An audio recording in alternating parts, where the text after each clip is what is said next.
grip off relatively quickly, especially as things start to get sweaty, okay, and we start really getting into a heated match. He's going to be reluctant to accept grips for any amount of time. So we have to get into kind of grip fighting sequences where anytime my training partner goes to break one of my grips, particularly at the wrists, okay, but in any position, my training partner goes to break one of my grips, it's going to offer us opportunity to enter into another grip. And usually 2 to 3 of these gripping sequences in is where I start to get into my breakthroughs.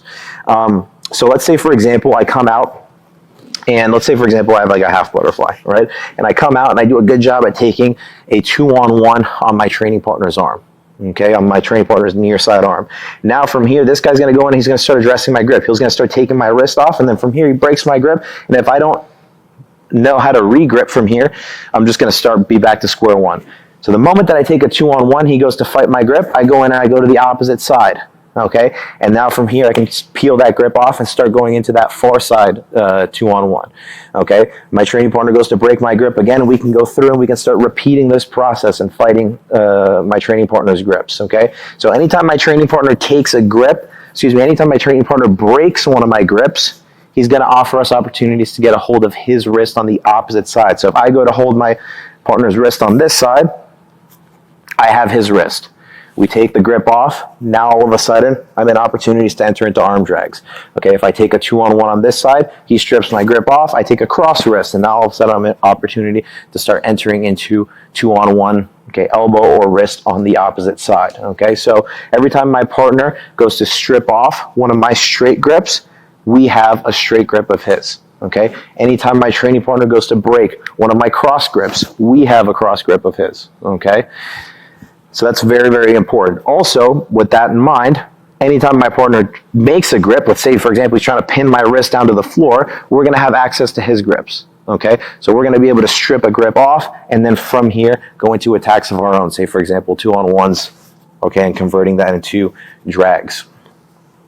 When it comes down to, for example, combining at the upper and the lower body. Let's say, for example, from here, I do a good job at getting into my training partner's upper body with some sort of a shoulder crunch grip. He pulls away from this grip.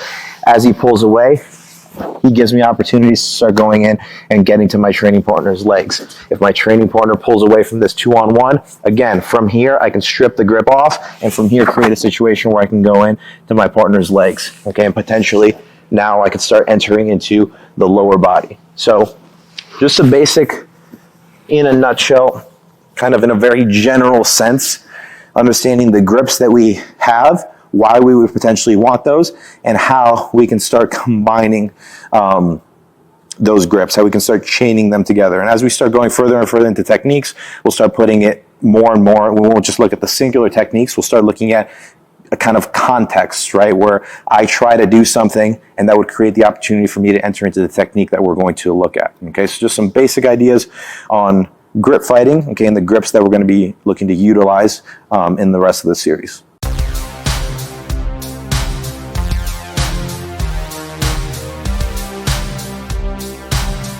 All right, guys, so when we're playing half guard, we have to prepare for the worst case scenario, and the worst case scenario is going to be, okay, we get beaten at both the upper and the lower body and we get flattened out. Okay, we have to learn how to recover from these positions so we can get back to our offense. So when we get flattened out, okay, we're looking at this from the worst case scenario. My training partner has gotten inside of the upper body and he's beaten me at the lower body. Okay, the first question we need to ask ourselves from here is, well, if my training partner is kind of relaxed in this position, a little bit lazy, you might have opportunities to start swimming hands back in, okay? And if you can do that either here or here, that's definitely great. But provided that he's in so tight that I can't seem to get my hands in, okay, let's rotate. The first thing we need to ask ourselves is my training partner's knee of the trapped leg on the floor? Okay, is the mic covered? There you go, good. is my training partner's knee of the trapped leg on the floor, okay? If my training partner's knee of the trapped leg is on the floor, we can go into this next move, okay, which is a knee lever, okay? It's important that for this move, there's weight on the knee, okay? So my training partner's knee actually has to be weighted, has to be touching down on the mat, okay? From here, what we're going to look to do is my half guard leg, okay, my right leg in this case, I'm going to curl my heel to my butt and I'm going to step down on the mat, get as close to my training partner's knee as I can. My other foot is going to go in one of a few places. We can go bring our feet very close together. We can go foot over foot where I step on my own shoelace, or if possible, you take your foot all the way to the outside of your training partner's knee, okay? So as long as your feet are relatively close together and close to your training partner's knee, this will work pretty well, okay? I generally find that the easiest for me is foot over foot, okay? If I can step on my own foot, then I usually can do this move pretty easily. But you can have your feet close together, okay, like kind of foot to foot, side by side. Or, and I sometimes find it a little bit difficult to do this one when I'm completely flattened out, or look at a different variation of knee lever. But if I can get my foot all the way next to my training partner's knee right here, okay, that's also going to be going to work well, okay? I'll just demonstrate it from foot over foot. It's the one that I use the most. Is I take my 2 feet together, and from here, I want my right knee right there on my training partner's near butt cheek, okay? So I don't want it on this side.